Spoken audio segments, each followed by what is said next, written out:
This is a Play Your Way network presentation. Get the full story at PlayLifeYourWay.com. They came, they podcasted, and left you wanting more. So this time, they're back to finish you off. It's time to take a deep dive. The Player Way.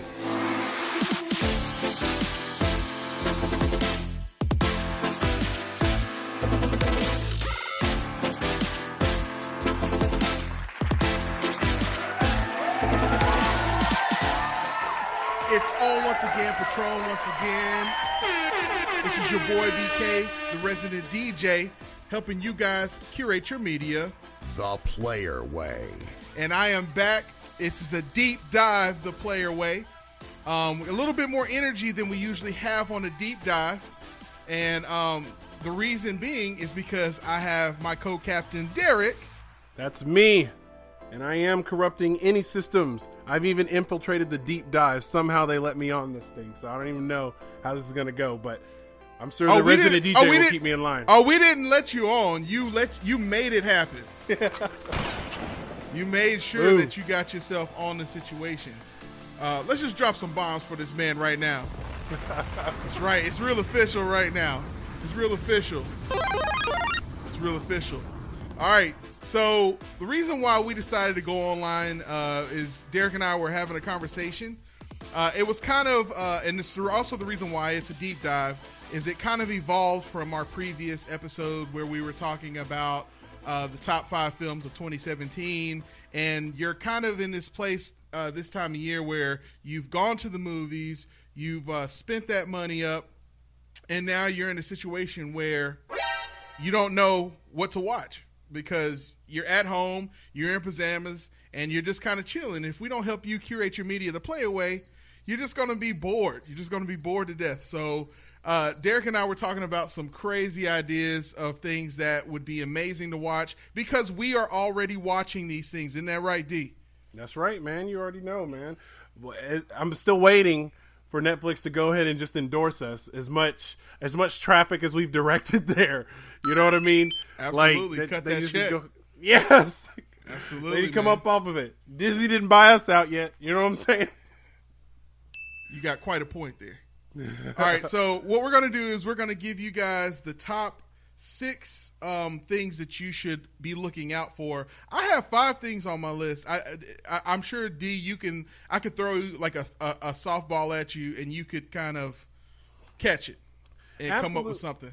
Absolutely. And one of the most common places I like to scour in Netflix, I like to check their new releases and then recently added. Because recently added sometimes has some things that doesn't necessarily mean it's new, but it might be new to Netflix. You know what I'm saying? It's not new, but it's new to me. Absolutely. And as my true co-captain, it's the reason why we are co-captains, because I didn't have a number 6 to start the countdown with, but he threw it there because recently added on Netflix this weekend will be the new Dave Chappelle stand-up comedy routines. He was only supposed to have one for the end of the year, but he ended up doing 2 of those things, man. So, I mean, yeah, absolutely. Yeah, it's Dave Chappelle. Derreck, that's all for you. That's all for you, man. I'm excited, man, because Dave Chappelle, he's an icon. And I was reminded of my age within the past few weeks in which I mentioned Dave Chappelle, and then the 22-year-old that I was speaking with, he just looked blankly at me as if like he had no clue who Dave Chappelle was. And I was like, surely this is a joke. He's jesting, right? No. Guy had no clue who Dave Chappelle was, and it made me sad. It made me upset that these people group me with millennials when some 22-year-old doesn't know who Dave Chappelle is. You know what I mean? Like, get me out of that group, man. You know? Dave Chappelle is one of those guys where while he's not making nearly as much money as Kevin Hart is at the moment, he's not the new kid on the block. No one really cares what Kevin Hart has to say on the economy or on the government. Sure, he's a great time. He's a fun guy to watch. I get my mouth tore out every time. A little bit watch mushroom, Kevin Hart. Absolutely. A little Since bit. he's such a fun guy. Absolutely, so much. So, but in the end, the important thing about Dave Chappelle is the limited seasons. He was only on TV for 2 seasons, and yet his social dynamic, his commentary on what we got going on in our economy and our society, within our government, the bureaucracy of it all, it's very relevant. You know, so absolutely, you know. It's one of those rare comics because I say rare comics, just those ones that as you stated, you actually value his opinion. Like George Carlin, you wanted to hear what he had to say. Absolutely. You know what I mean? Richard Pryor, you wanted to hear what he had to say about the system. Nothing against Kevin Hart, but I want to hear Kevin Hart tell me a funny story. I don't necessarily want to hear what he has to say about the government situation because I won't take it serious. Absolutely.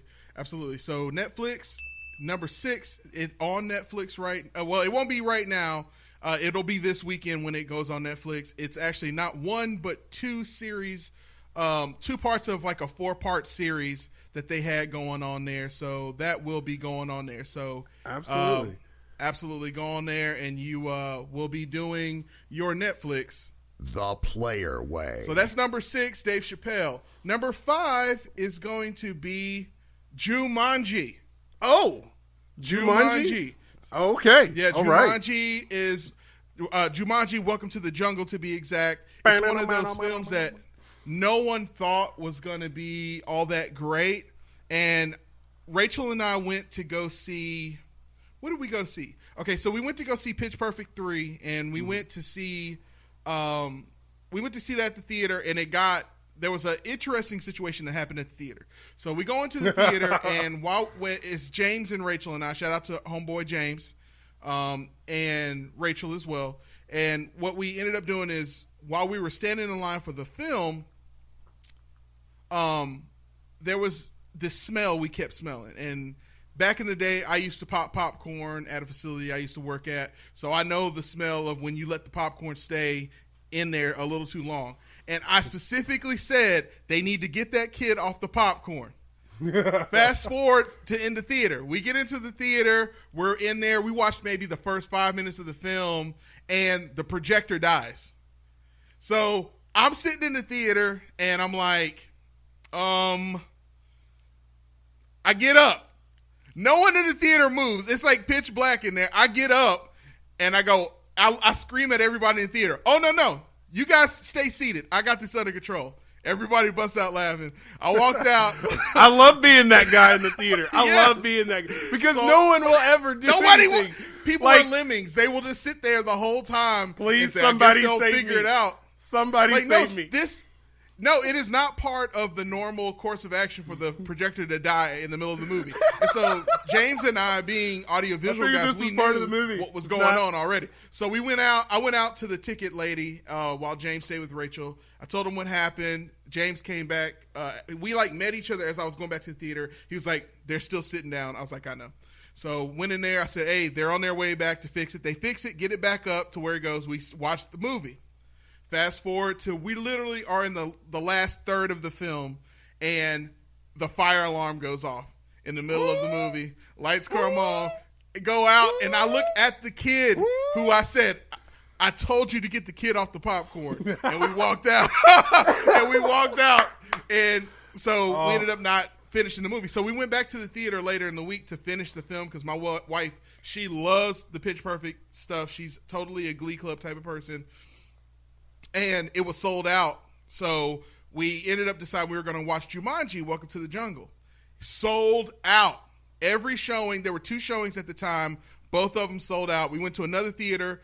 Jumanji, Welcome to the Jungle, sold out again.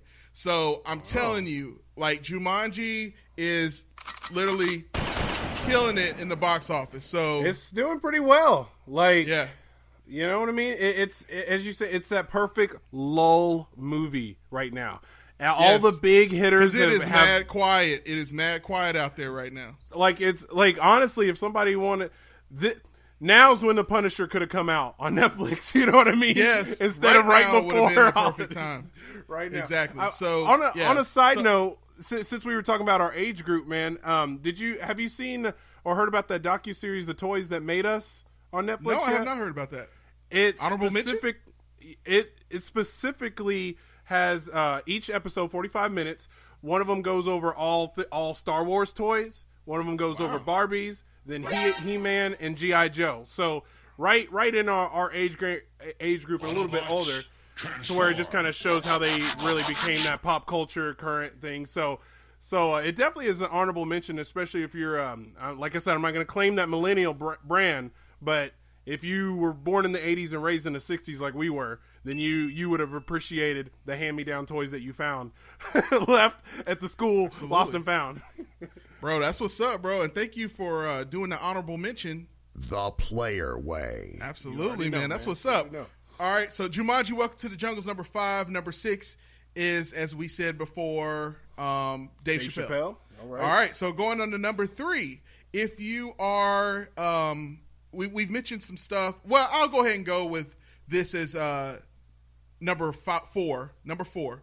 This would be Pitch Perfect 3. We just got through talking about that. Okay. Pitch Perfect 3. How was it? How was it? I'm gonna be honest. Like I'm not. It was actually. I'm not a, relatively funny. I'm not a musical guy, but I got roped into Pitch Perfect 2 one time, and I'm not gonna lie. Yep. Like I didn't stop watching it. You know what I'm saying? No, it's pretty good. Rebel Wilson does a really good job in it. Okay. This one also has DJ Khaled in it. It also has Trinidad James in it as well. So It's got some noticeable people in it. In this one, they're actually competing against people who actually can use instruments and stuff. So it's for what it is. If you need something to take your kids, your older kids, or your girl out to, this is definitely doing it. The player way. Yeah, So those are 3 films. Those are 3 opportunities right there that are good. But we got you covered when it comes to the testosterone thing. For our number 3 pick, it's going to be the USC 219 event with Chris Cyborg going toe-to-toe with number 2 in the division, Holly Holm. This is going to be a guaranteed. In my opinion, I'm predicting Chris Cyborg is going to knock a bitch out. It's going to be fun to watch. Yeah, right. I mean, it's Chris Cyborg. Have you ever seen Chris Cyborg fight? Bro, every fight of his is a highlight reel. It's a highlight reel. Of hers. What? Yes, absolutely. Chris Cyborg, I know she's kind of manly. Did you bear trap me? Did you bear trap me a little bit? I did bear trap you. I don't care. I'll stand by. I thought you were talking about Christopher. Oh, you meant oh yeah. Man, all right, what I meant to say was every fight of hers is like a highlight reel. That's awesome. That's everyone in between. Go hit you with a little bit of that right there. Hey, they're singing the song of my people. All right, let them sing. That's good, man. I appreciate the comedy. You gave us something to laugh at just a second ago. You corrupted the system once again. It's okay. A lot of people like to do that. You know, if you're that guy or lady who's listening to this podcast and you don't know much about UFC either, you don't have to fake it. You could just listen to us. We got you covered, okay? We got you covered like a Jimmy hat. The player way. All right. So here's all you need to know. Chris Cyborg from Brazil. She is the undisputed women's featherweight title champ. They essentially created this division for her. She is the biggest, baddest woman on the planet. She is the woman that everyone thought Ronda Rousey is. So Chris Cyborg is doing it. She is going against Holly Holm. I don't expect Holly Holm. Holly Holm, if you don't remember, is the lady who took care of I just said her name. Of Ronda Rousey. She's the lady who put a nail in that coffin, a.k.a. the preacher's daughter. 11-3 record versus the 18-1 record of Chris Cyborg. So, yeah, main event there. I'm not going to buy the pay-per-view. I'm going to either go to Hooters or Buffalo Wild Wings and watch this that way. But it's a great opportunity to get out this weekend and save that money indeed. And while you got that, we got Khabib Nurmagomedov versus Enson Barbosa. That's going to be a barn burner right there for sure. And then we also a notable fight on there, Carlos Condit versus Neil Magny. So 3 very good fights there, solid. And then in the prelims on FS1, got a few things there as well, so you can watch those free fights before you go out of there and spend your money on some wangs and things. So there you go. So again, number 6 is going to be Dave Chappelle specials on Netflix. Number 5 is going to be Jumanji. Number 4 is Pitch Perfect 3. And number 3 is UFC. Woo! We doing it, man. We doing it the playway, man. We doing so much, man. We doing so much. So much, man. You know, it's almost, you would think it would be almost time to shut it down. But it is not time to shut it down. We got other things coming up, okay? Now there is something that is releasing tomorrow that I've been waiting for this season to come out because I fell in love with the first 3. Another honorable mention? Another honorable mention. And this one, some people may say all mirrors matter, but this Black Mirror is what matters to me. I am ready for season 4. It is dropping tomorrow, the 29th, so get ready. That's definitely something that can fill your time in between this top 6. So that's definitely going to be something to fill in your time right there. Yeah, that's a good one, man. We had to give you applause on that one. Thanks, guys. That's what's up, bro. I personally love Black Mirror. It is the new school Twilight Zone. A lot of people like to claim that title, but Black Mirror is doing it big time. Amazing stories. And what I love about that one is this time of year where you don't have much going on and you don't want to spend a whole lot of time. You just want to jump in. Black Mirror's got you covered. You can pick any episode. There is no continuity. It doesn't matter. There you go. Take it, bro. Right. Take it. Show them. Tell them what's up. You can pick any episode, seasons 1, 2, or 3. Watch them in whatever order you want. Now, the OCD part of me would not appreciate you doing that because you just can't do that, but you can on Black Mirror. It doesn't matter what episode you go pick. I assure you, you're going to get drawn in. And these are very intricate stories. Now, there is an overall theme of the series. However, you don't need any continuity in this. Any episode you watch, you're going to be drawn in. And I still want to say my favorite episode to date is Playtest. That one, I want that high. You know what I mean? I want that high. The 0.00, bro, don't even. But season 4, the long awaited, because this is not an every year a new season comes out type of show. No. This has been over the course of the past 6 years, and we just now getting the 4th season. So, and it also has a different type of release schedule because it originally came from over from the UK. That's right. But I think it's now produced here now. I want to say is that it ended up getting bought and produced elsewhere because you do see a difference in production quality and even production value, one might say. Yes, exactly. I'll give you that one. Nice. All right. So moving along, number 2. Now this one again. This is another film I actually saw this week with my wife Rachel. It's a film that had a very limited release in December. We actually touched on it a little bit early December, but it is I, Tonya. It is a film starring Margot Robbie. If you don't remember who she is just by her name, the Wolf of Wall Street, the scrumptious female in the opening epilogue and throughout the film. It's also Harley Quinn. But yeah, she's an amazing actress. And it's really interesting because I, Tonya, she plays Tonya Harding. And they play out literally the whole Winter Olympics debacle between her and Nancy Kerrigan in the early 90s, which was basically a pre-OJ thing. Like, this would have been still talked about longer and even more relevant to this day if OJ never happened. Literally, the thing that stopped the news cycle on this thing was OJ Simpson. So, and I'm sure Tonya Harding is very happy that. Oh, you're just gonna stop at beating white bitches? Well, I got something for you. Exactly. You said it like an old black dude. You said that like an old black man. Because that ain't how you clean the greens. Let me show you how to clean some greens.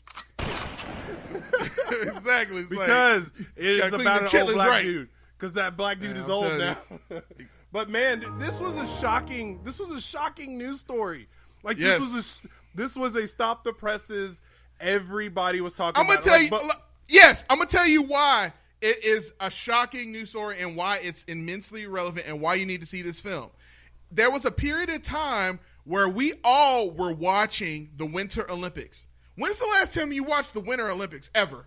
Other than curling. Advertisement. And curling. And then curling is like the only thing people remember about it. But I'm telling you, like, when Tonya Harding, Nancy Kerrigan, Oksana Bayul. Yes. Why you about it? you better go ahead and speak that What thing. would Brian Boitano do? The player way. What would Brian Boy, Boitano do? Katarina Vitt. Boy, I'm telling you, boy. I'm telling you, man. It was on and smanging. I'm telling you, it was that rivalry and all of that was so big that was the period of time where they decided right around that 1989, 1991 period is when they decided to go to doing a every 2 years on the Winter Olympics versus every 4 years. Because before Tonya Harding got in it, it was every 4 years. But Tonya Harding, the people don't remember, if it wasn't for her hitting Nancy Kerrigan in the leg, she would have been just as big as anyone else by now. Like people would have remembered that she was the first person to ever do a triple Lutz. Like no one ever did that before her. No woman had ever done that before. So she was the woman who did that. And this film does a great job of reminding you of who she is. Like, and what she accomplished. She was the upper echelon of female athletes at the time. She was, but exactly, very good point. But the thing that held her back, was that she was, for the lack of a better term, she was kind of like trailer park trash. Like in a world where they expect you to be elegant and everything, she was not. In a world where they want you to be Nancy Kerrigan, they wanted you to be Nancy Kerrigan. And she was Tonya Harding. She was Tonya Harding. And this movie is hilarious at times, and hilarious not because they're trying to make it funny, and this goes to what makes a great film. A lot of these days there's this brand of injecting humor in a situation where there is no humor. But what they do a really good job of is the preposterousness of the situation. It's just a preposterous situation. Like how her mom treats her, it is so gruesome and it's so fucking mean, but it is hilarious to see it play out. Like if you saw it in person, you would be like it's not funny, and I'm gonna walk outside and laugh. I'm just gonna I'm just gonna look this way. I don't want to laugh right now, so I don't want the kid to think that this is exactly imagine acceptable. this. Imagine being out at North Park Center, okay, or I'm already laughing because you said North Actually, Park. here's a better one. Here's a better one. Imagine being out at the Galleria, all right? Out of the Galleria, and down at the ice skating, and you taking your kids out there to ice skate, and you see this lady in a big-ass dirty coat with Coke bottle glasses and a lit cigarette, and just walks out on the ice with regular shoes and stands next to her child until she gets attention. And then once her child goes out there and skate, and by the way, this child is only 3 years old, and the lady's like, she's too young to be skating. She's like, no, let her go skate. And she stands out there and smokes her cigarettes, puts one out, starts another one, and just smoking out in the middle of ice with regular shoes on. Dude, it is just and this preposterous. is in the 70s. This is in the 70s. Bro. You know what I mean? Or like the same little girl is ready to go pee, and her mama's like, I paid too much money for these lessons. You're going to finish this lesson. The girl pees her leg and goes right in the middle of the ice and goes back out and skates. That is what happens in this film. You're like, oh my God. Like, it really happened. These things really happen. And there's times in the film where characters are like, that never really happened. And then they show the scene where it happened. Like, yes, all these things really happened. And at the very end, the hallmark of any major based on a true story film is they show a newsreel at the very end of everything that happened, so you can the legitness of it. So this film had a limited release. It's an independent film. You got me so hyped to watch it. Even before this came out, you had me hyped to watch this. I'm usually and after one seeing of those, a trailer for this one, it's dude.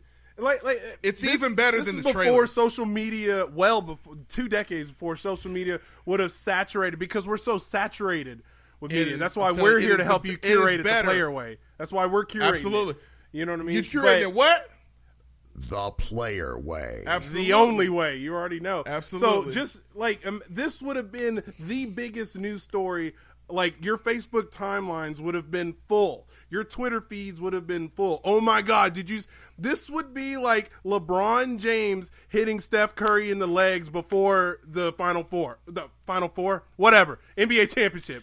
Oh, Forget that I take said it a that. step further. I love that you use Steph Curry. Actually, I meant to say probably Kevin Durant. No. I like this better. You know what? If Steph Curry's wife was accused of hitting LeBron James in the leg, and Steph Curry said, I ain't know nothing about it. Yes. That's like that's this. what this That is. would be the news story. Oh, for real? That Right is before it. Game 7, you don't know nothing? Nah, man. Clang, clang, clang. You know what I'm saying? I'm telling you, dude. It's People don't realize, just like, it gets buried under, archives and newspapers and time. But this was a huge news story. Like, this was the big deal. Can you imagine Giselle? Can you imagine Giselle beating Peyton Manning's knees for the Super Bowl? It's well done. It's well and Brady filmed. being like, It's already grossed $1.2 million in theaters, and it has not even been released on a wide release. To put that in perspective, Atlanta is only playing it at one theater, and it's it's like a 4-theater cinema. So like not even like one of the major places in Atlanta. So I don't even know is it playing in Dallas? Yeah, it's playing, but it's like at the Angelica. Like I think that's it. There you go. So like at one theater in like maybe 10 cities, and it's already making $1.2 million. So that puts it in perspective for you. So I, Tonya is number 2, and then It Was Time. Number 1 on our list. It's a controversial number 1 on the list for things that you can binge watch before the end of 2017, heading into 2018. And it is Bright. Will Smith starred Bright. It is, man. This I know a lot of y'all didn't expect to see that. Derek, give us a little taste. I also want to give my co-captain here his props on a very interesting take on Bright. He actually has a very good excerpt, and you can find that, of course, at playerwaypodcast.com, playlifeyourway.com. You can figure it out. You can get there. Follow all the hashtags that are on my Facebook, his Facebook, Twitter. You can find us there. But this movie, if, as you perfectly stated, if you can get past the fantastical setting and quote unquote real life applications, if you just exactly the fantasy premise, and like I that's what I appreciated about it. They just treated it as, look, this is just real life because this is our real life. We don't like some people these days are so used to movies spelling out every aspect of every single plot of every single character when we don't need it. But on something like this, that would have ruined the movie. I don't need the backstory on the fairies. I don't need a backstory on the orcs. I don't need a backstory on the elves. I need enough as a hot points. They exist. Yes, that's all you need exist. to know. Just like in this day and age, I'm going to go ahead and say it. If you're all right with me walking down this line, the whole race and color issue, does every black person need to go down the entire ancestry of what happened to black people, or do you just know, don't say this word and don't call me boy? Simple as that. That's all you need to know, and that's just what happened. I can mention the 60s, I can mention the civil rights movies, and you already know. You don't need a backstory because you already know. It's just history. That's how this movie treats it. It's already history. We already know what's going on. We don't need to break it down for you. This guy is the first orc on the police force, and orcs are looked down. They're scum of the earth. Scum of the earth. Scum of the earth. Man, oh man. Shout out to Rob Zombie. Thank you for my theme song back in high school. Absolutely, man. But man, this was very gritty. You could feel I felt the end of watch vibes. Definitely. I mean, it's the same director. It had that grittiness where you're like, they're in the shootout in the street, and I feel like I'm getting shot at too. Like, I'm worried. I need to hide. And just their dialogue, their interaction, their dichotomy was accurate. Joel is, I think he's a very underrated actor. I think Joel Egerton, I think Joel is what they wanted Sam Worthington to be. But Joel actually is that guy, but he just doesn't have the same agent. I think Joel Egerton does an amazing job. He disappears into this character. This character feels tangible. They feel real. And you believe that the things that he's concerned about, like the opening scene of the film is there's this moment where he arrives at Will Smith's character's house, and he's like parked on the lawn because he is an orc. And while he understands the conventions of being proper, he's more imitating them than understanding them. So like he knows he needs to park the car, but he doesn't understand it. Like, well, I'll take it back. He treated it. He was more familiar than he needed to be. Yes, like correct. Not only because what it was is his lawn. Will Smith's character's lawn had like this fertilizer on it, but the orc knew from the smell of it that it was human feces, so he didn't mind parking on his lawn because it was literally shit. So he was like, so he was in a situation where Will Smith's like, "Why are you parked on my lawn?" He's like, I'm trying to grow grass here. And he's like, you're not going to be able to grow grass with this shit. And he's like, well, why not? I paid $400 for this cow feces. And he's like, this is not cow feces, it's humans. So it's like one of those things where the orc, you can really understand what it's like to be an orc. It feels like one of the orcs from Lord of the Rings, which is hard to do because it's a completely different franchise, but it feels like that same orc in this day and age. Yes. In this day and age. So that aspect was great. What I didn't like about the film was Will Smith. Will Smith, while he does an okay job, when you have someone who's doing a great job like Joel Edgerton, he's overshadowed by the overacting of Will Smith's character. I would say not even that. I would say Edgerton does a much better job than him. I think Will Smith. I agree with you. Ability to be this person. He doesn't have an edge. Like Will Smith. The reason why we don't buy Will Smith as a guy with edge, I'll take it back. Will Smith was the black guy with edge back in the 90s when white people didn't want to rap. Like before. The Cash Me Outside girl came out, before John B started singing Someone to Love with Babyface, before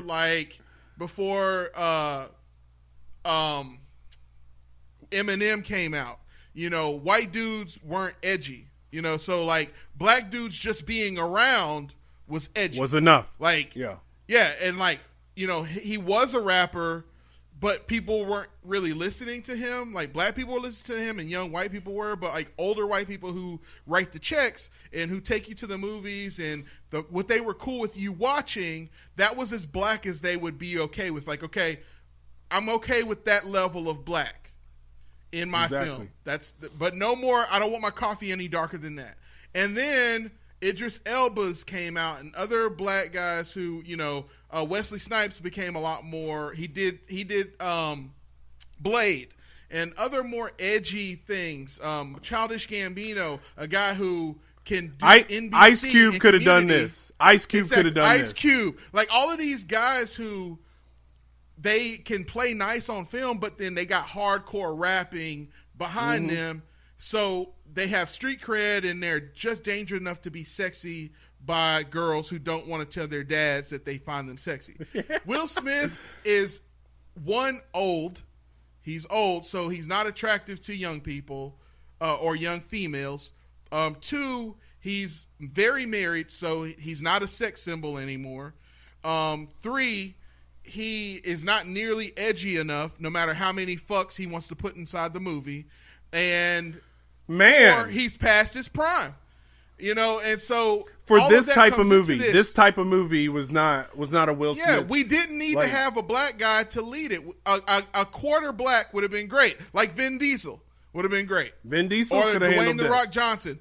Vin Diesel, I think, would have been really good. I think this was his comeback film. I agree with that. In my opinion. I think Vin Diesel has been doing a great job within his franchise of Fast. Would you put Terrence Howard as this?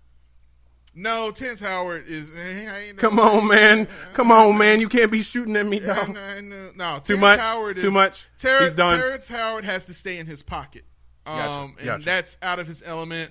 Don Cheadle wouldn't have been great for this, and therefore Will Smith is not great for this. Don Cheadle has a certain "I'm not in the hood anymore"ness that Will Smith has, and so we expect this guy who's a cop from the hood. No, put Denzel in there. The guy that he was talking to at the beginning about getting off his lawn. Would have been great. That actor should have played. Perfect. He would have. Yes, that guy would have been perfect. Yes. Sticky Fingers would have been great. Right. They could because there was a lot of actors in this that were fairly like decent size. I mean, they had what's his name, Happy Anderson. He was in Mindhunter, and he was in The Nick. Netflix is really starting to brand that out. Even with that show that you were telling me about, Wormwood, they have a few Netflix actors into it. Hey, this dude just did another. Give it a round of applause real quick. I mean, that is another honorable mention. If we can sig you that's you. I thank you for that. You told me about it. Wormwood is a series that came out. It's a lot. If you are a MK Ultra fiend and if you are a conspiracy theory person, conspiracy. But what if? It's a conspiracy theory. Exactly. If you are a conspiracy theory person and you know about MK Ultra, the organization, the project that created Ted Kaczynski, that created a real life supervillain, then Wormwood is a series for you. If you want to know more if about that sentence that our captain just said like short-circuited your brain, then you might not be ready for that. But if you heard what he just said and you had maybe heard some things about, you know what, let me look into that. Watch this. Indeed. Like, yeah, it's real. Rachel, and see, I'm telling you, every time I mention these off the beaten path series, Rachel is the reason why. My wife, who is an amazing event coordinator and is an amazing journalist, she's actually the copy editor for our site. She's been in the news business for a long time, and so every one of our articles she takes a look at and helps develop our artists, or not our artists, but our writers. The player way. But she has a really good sense for off the beaten. I mean, she's the person who literally, out of anybody in our group, Derek, out of anybody, any of our co-captains, she was the first person to say Stranger Things. Before anybody else knew what it was, she was the one. She was like, you need to watch this. Sit down. So Wormwood is one of those series that she said, hey, look at that. You need to watch that for sure. So that's an honorable mention. But going back on over to our number one pick, Bright. Bright is an okay film. It's just mired by. It's weird. It's two sides of the same coin. What's not great about the film is Will Smith, by and large, but you wouldn't be watching it if it wasn't for Will Smith being in it. Mm-hmm. So it's a necessary evil. I will say one thing that would have get that. I will say. I will say he is the same Will Smith that was in iRobot. I will say is the exact same character. What would have made this film a lot more viable and a lot more palatable for Will Smith, and to kind of get him into our brains and thinking that he's that Denzel Washington type from Training Day, is this film should have been more Training Day centered. So like it should have been their first day as partners and talking about what they kept saying that so much, but I never got the vibe that this was their. Yeah, you got this feeling I'm stuck that with Will them. Smith had some sort of accident right before the film started, and they keep alluding to that he's returning to work. So what this film should have been is what got him off the force to begin with, and what caused them to be partners. There should have been that buddy cop, more comedy. They could have. Yeah, I feel what they should have done is started with what led up to like the opening sequence of the movie. I'm okay with that being the opening sequence, but they should have hit us with the 6 months prior and then brought us up to speed on the day where he pulls up on the lawn. And the way this film should have ended when they discover the Bright.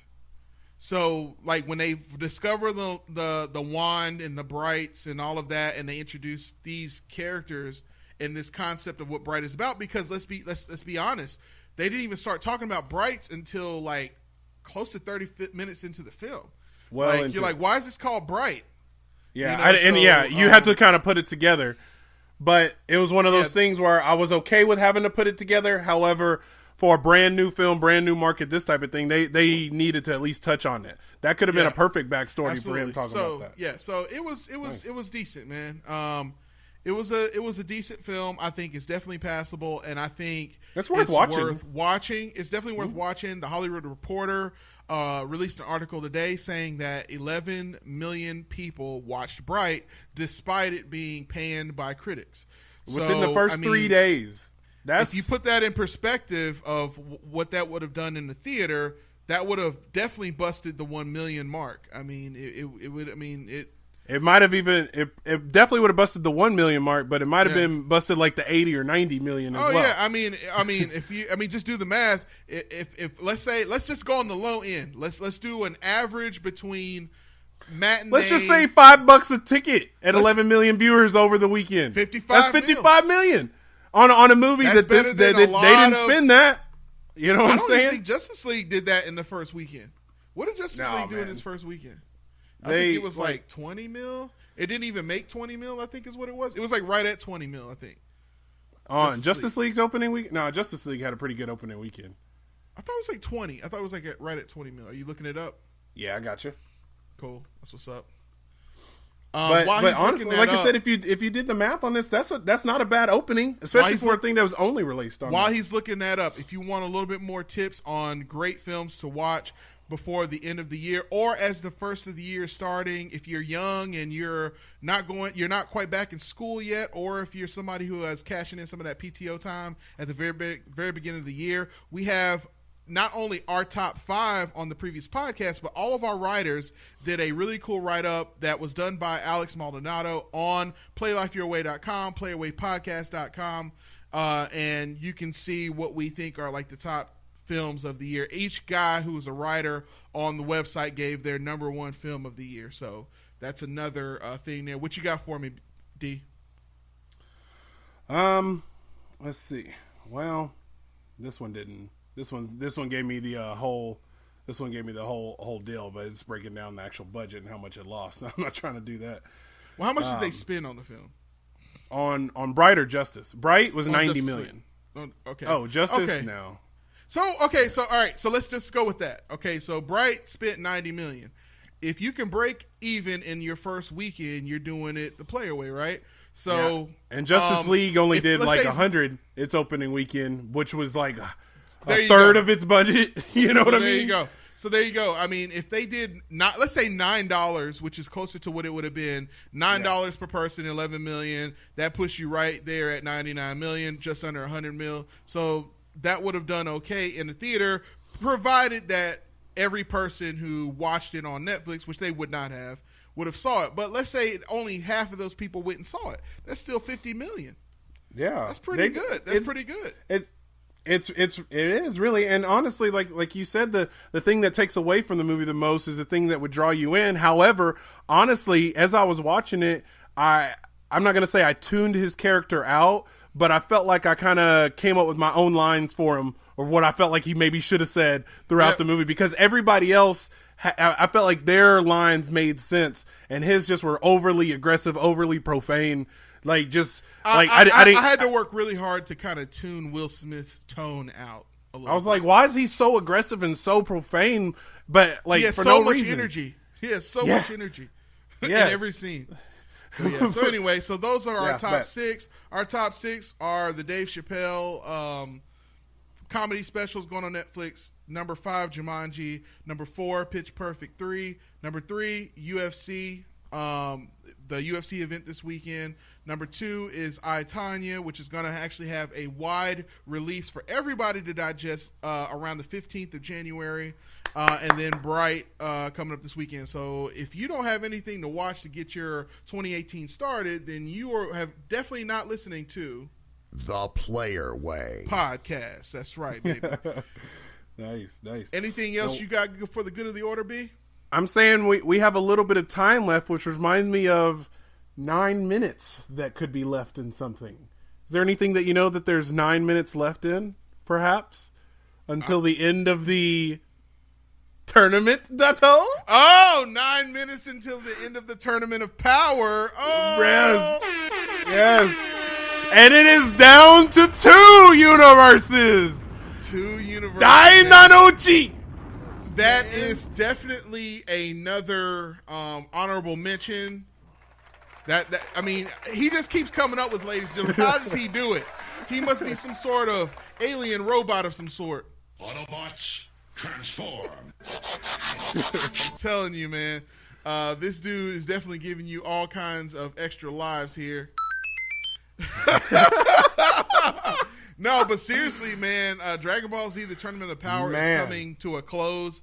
It is. I was one of those people that I was kind of feeling like it was getting long in the tooth, and they are sewing this thing right on up, dude. Man, though I was so entertained in the last 2 episodes. I didn't think I was going to be, but it really like what it reminded me of was, you're gonna have to help me out with the name. However, do you remember a Dragon Ball Z movie where it might have been BoJack Unbound, where he fought that gigantic green monster in East Capsule City, and it was him, Goku, like all the Z fighters, all the Saiyan That might Z be fighters. right. I think that's right, because I remember you were really into BoJack. It really, and just the cool. That's what you just hit me about. The seeing the quadruple fusion, it really reminded me of that, and it goes back to something that you said, how the movies were never canon in the DB universe. However, they're starting to pull things from these movies and apply them in Dragon Ball Super, and it was almost reminiscent of seeing how the quadruple fusion was eliminated, was almost scene for scene from that movie, and I was just like, they're really doing this thing. So I kind of hate that quadruple fusion bot got eliminated so quickly. Honestly, like I wanted Jiren to step in. Like they needed to, like, why is he only focusing on this? That he's gonna have to deal with But I did like that they were alluding to the fact that that Universe 7 had to work as a team, and I think that's alluding to what's going to end up happening. And you have a theory about what's going to be happening. Conspiracy in the last fight. What if? I do, and as we've seen Kakarot attain his Ultra Instinct. His Ultra Instinct is on the defensive side. He doesn't use it on the attack side. And I feel that his Saiyan brother Vegeta is going to be able to attain Ultra Instinct, and that it's going to be on the attack side. Now, the attempted clips that you've seen at the end of the most recent episode, they show Vegeta going all out as Blue against Jiren, which it could be one of those things. As you stated before, Vegeta only went Saiyan when he let go of trying to go Super Saiyan. He tried to let go in an earlier fight for this Ultra Instinct, and it didn't work out because that just wasn't him. So I would love to see it.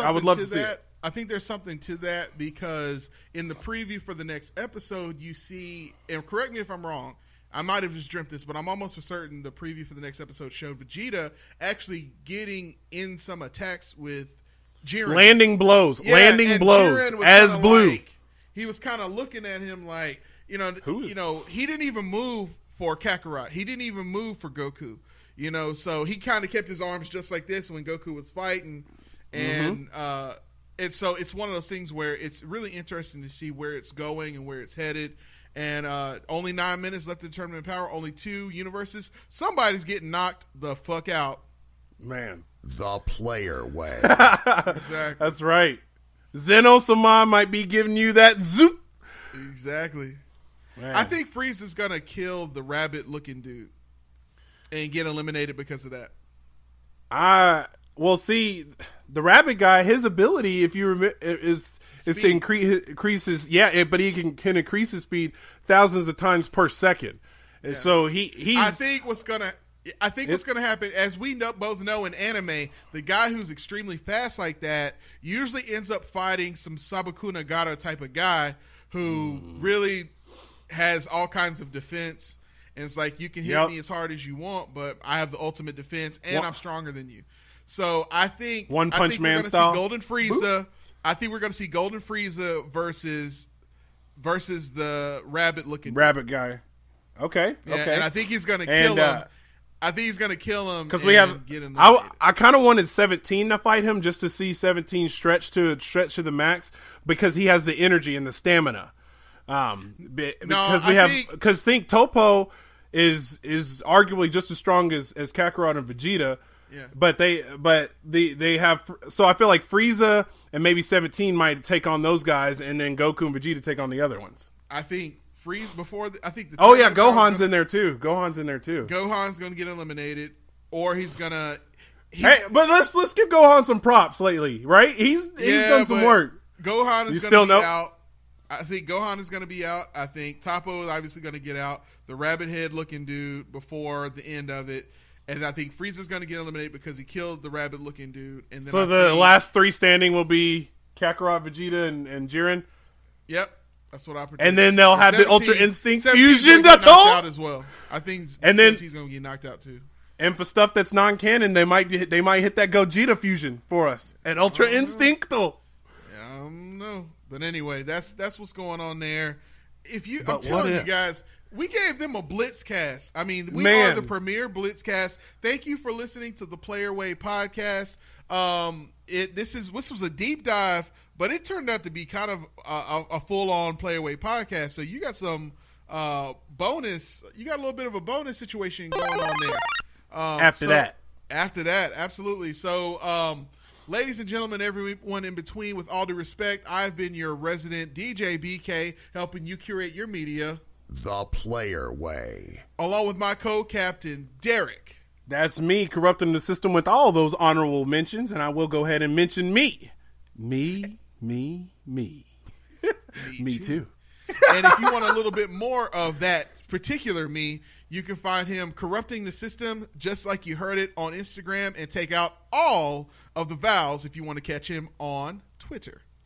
So nice, if there's nothing else for the good of the order, I'm going to remind you, ladies and gentlemen, and everyone in between, that you can find us on YouTube, iTunes, on Google Play, on Spreaker, on any place, on TuneIn, any place where you can find podcast content. For free $99, you can find us on there. And do us a favor, on iTunes in particular, give us a 5-star rating if you love our content. Go on there and tell people what's going on. If you want to keep up to date on when our content is coming out, or if you just want a funny meme every now and again, go on to our Facebook page, Play Your Way Network. Play Your Way Network, which is the sponsor of the Player Way Network, of the Player Way podcast, rather. And our sister podcast that we're also helping to plug is Weekly Games Chat. They have an amazing little episode this week that has the top video game music themes of 2017. Chris Locker does the DJing on that, and it is scrumptious. Oh, man. So, Scrumptious. Definitely be sure and check out that website, man. We got some strong writers, we got some new writers, we got some left writers, up down writers, diagonal writers. We got content coming out your ears. New flavor in your ear. Got new flavor in your ear. Shout out to Jonathan Barron, who is one of our writers who came on this month. Also, shouts out to Johnny, who also came on this month with us as well. So lots of writers, as Derreck alluded to. Derreck is our assignment editor, so he makes sure that we have recruiting and everything. I'm the editor-in-chief to making sure we have everything. And again, my wife, Rachel, she's the copy editor there. So full writing staff. We're going to give you more and more content. Shout out to that marketing team in Dallas, too. Hey, shout out to the marketing team. Boom, exactly. Boom. Yeah, Pris over there. She is definitely our marketing consultant for the Play Your Way Network. Man. And she is responsible for that $100 gift card that got given out, and a couple of $25 gift cards as well. If you did not claim your gift card, listen to the previous thank you episode of the podcast, and it has information on there. I feel like there's too much going on here, dude. It's too much, like man. Someone's yanking you off stage. Someone's coming in. It's time to shut it down. All right, so let's shut it down. We will be back next week. No matter what path you decide to take or actions you decide to follow, just make sure you're doing that shit the Player Way. Thank you so much, and we will see you next week. We out. Thanks for listening to the Player Way podcast. Recorded in a single take from Los Angeles, California, Dallas, Texas, and Atlanta, Georgia, by Nathan Peterson, Derek Lewis, and BK Jackson. And I'm Darren Marlar, the majestic voice of the Player Way podcast. Our opening theme is titled Bound by Ricky Remedy, courtesy of Elysian Records. And our closing theme is titled Coconut King Diaries by Xander, spelled Zahnder. You can find this music by both Ricky Remedy and Xander, and many more tracks on SoundCloud. And remember, no matter what choices you make or paths you follow, just make sure you do it the Player Way. See you next week.